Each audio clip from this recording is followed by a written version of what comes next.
Hello, hello mga kalongger. Good morning po mga kalongger. So araw po ng Miyerkules ngayon mga kalongger. Nagpa-training tayo sa Tayog. So napakapangit po at makulimlim ang panahon. So delikado na naman yung mga ibon natin.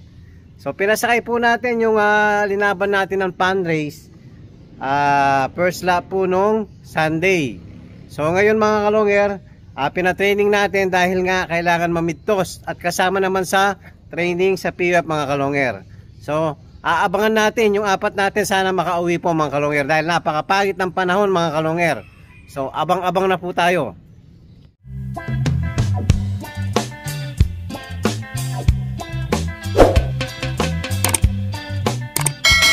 Hello, hello mga kalongger. Ayan, tignan nyo naman po ang paligid. Ayan, ng kalangitan. Napakadilim mga kalongger.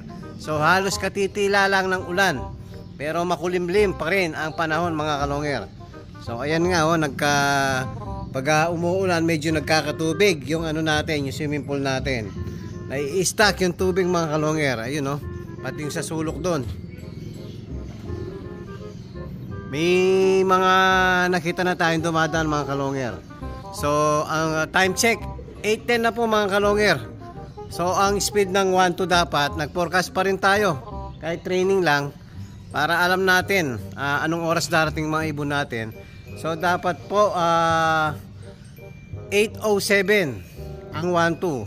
So 8:10 na po mga kalongger. So wala tayong speed sa 1-2 kasi mga ibon natin ano lang, consistent lang sa 1,900. Medyo mababagal ang ibon natin ngayon mga kalongger.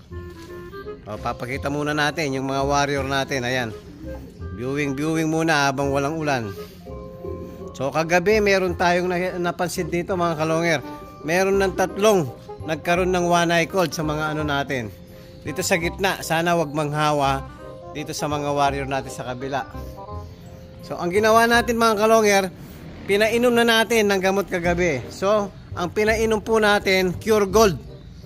So magagamot tayo sa labas at sa loob mga kalongger. So pinainom ko ng Cure Gold capsule na subok na rin po natin mga kalongger. Tapos papatakan natin ng eye drops yung mata. So para mas mabilis gumaling yung mga ibon natin. So na-check ko kanina yung pinainom ko kagabi mga kalongger. Parang minagic. Okay na po sila. Sana wag mahawa yung iba. So bantay-bantay tayo. Observe natin yung ibang mga kasama nila mga kalongger. Baka meron na rin. Kasi sigurado hindi natin napainom lahat. 3 lang yung napansin natin. So carrier na sigurado yung iba, hindi natin mapapansin. So dapat lagi natin ino-observe yung ano natin, mga alaga natin mga kalongger. O yan po, para aware po tayo sa sakit dumada po sa mga ano natin. Pag napabayaan po kasi natin yan, gagrabe, lalala, hanggang mahirapan na tayong manggamot mga kalongger. So abang na po tayo. Yan, umaambon na naman mga kalongger. Ayan, nai-stack ang tubig rito. Umaambon na naman. Napakadilim ng paligid. So abang na mga kalongger.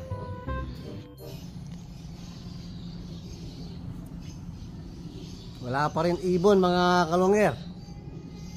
So sana makauwi. Mukhang meron na tayo. Ayan, meron tayong isa. Sino kaya to? Sino kaya ang mauuna sa ganyan panahon mga kalongger? So meron na tayong isang nawala. Wala, ayan. Ikot pa.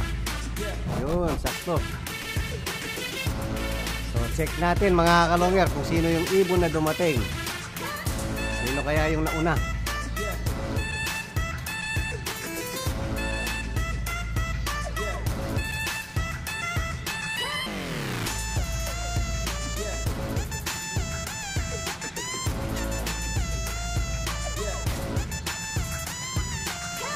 Ang first bird natin mga kalongger, si Major Pain. Ayan, meron na tayo uli. Pangalawang ibon. Bitin. Mukhang malilate ngayon si Pencil. So nakabawi sa training si Japin. Kaya lang pag nung pan race first lap natin mga kalonger, nakatop si Japin. Ngayon bumawi sa training. Mas malayo po yung Tayug Pangasinan kaysa doon sa Rosales. Yun. Kapatid ni ano yan, kapatid ni Sweet Potato. Ayan, pangatlong ibon natin. Lampas na mga kalonger. Mukhang si Blue Bar White Flight yan. Gandang mag-dive, sunod-sunod lang. So tama po, si Blue Bar White Flight. So ang wala natin, yung first bird natin, si Pencil. Ang malilit. So halos po nagkasabay-sabay lang yung tatlo natin. So nagbabarakuhan po. Ayaw pumasok. O, pasok, pasok.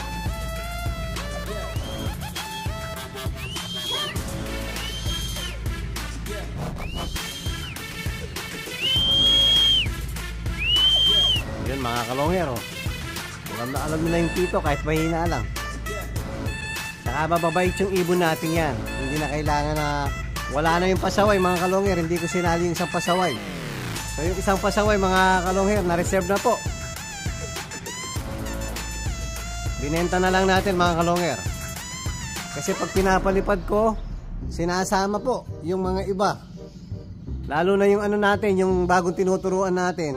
Pag sinabay ko sa kanya, yan dumadapo sa poste-poste mga kalonger. So pag ikot ng mga 5 beses lang, dadapo na dyan. Ang gagawin ng mga kasama niya mga kalonger, dadapo na rin at bababa na rin. So kailangan na hindi ko na sinabay. O sakto naman mga kalonger, doon sa isang vlog natin, sabi ko pwede nang i-out. Yun, kinabukasan mga kalonger, na reserve yung ibon natin. O si Blue Bar White Flight mga kalonger, lumabas uli, hinahanap si Pencil. Asawa kasi si Pencil. Papasukin muna natin.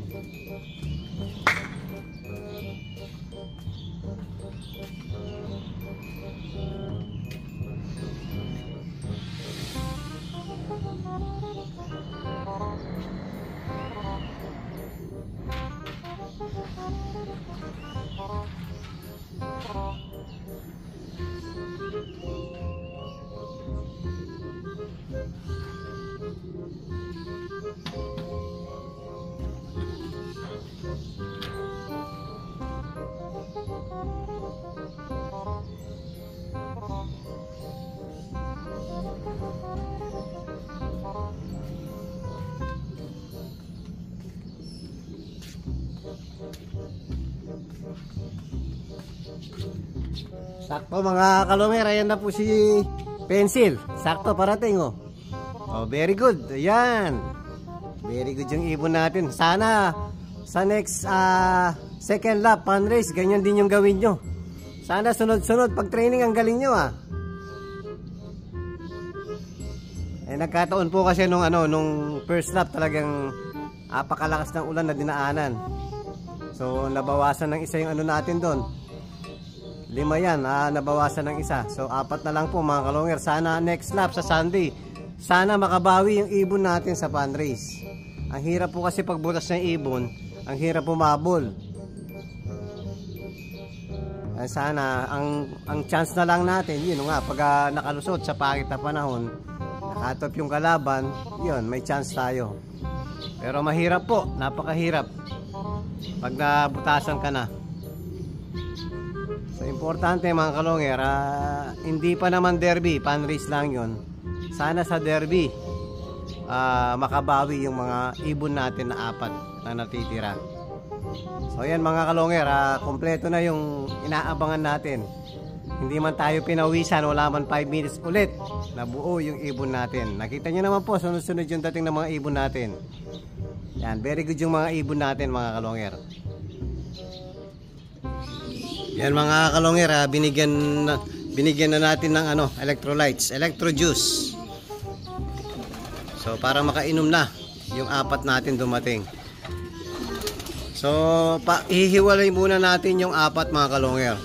So habang hindi pa umuulan, ambon-ambon lang, paparondahin natin yung mga warrior natin pan south. Nasa labas pa pala si Pencil mga kalonger, di pa pumasok. Oy, hinahanap mo yung asawa mo, no?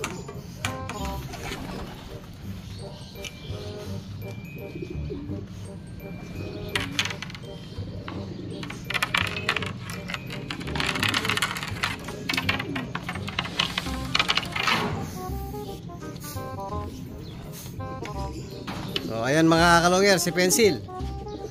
So parondahin muna natin yung mga warrior natin. Hello mga kalonger. Ayan po, nandito na si Iglot. Ayan, sakto hiniwalay na po natin yung bagong dating natin apat. So paparondahin muna natin yung mga ibon natin. Biglang umambun po. Iglot, buksan mo nga yung ano, kahit ambun lang. Parondahin natin.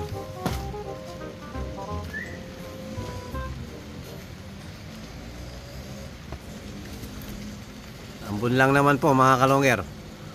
Kayang-kaya ng mga ibon natin yan. Stickin mo yung ibalot, yung ayaw. Ayan, stick. Ayan, stick oh. Kahit sa labas ka lang. Yung iba kasi hindi pa marunong lumabas eh. Yung mga bagong ano, lipat.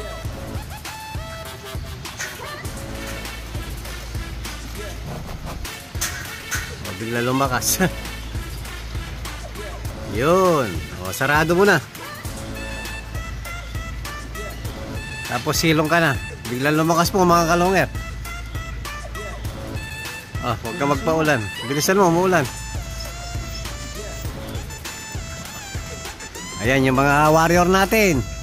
Biglang lumakas ang ulan. O ayan mga kalonger. Tingnan natin kung magtatagal ang lipad nila. Pang-ismas. Tapos mamaya pang-sipon na. Pang one eye cold na. O sana wag lumakas na lumakas. Ayan po, nagugrupo na yung ibon natin. Yun. So hintayin natin bumaba yung mga ibon natin mga kalonger.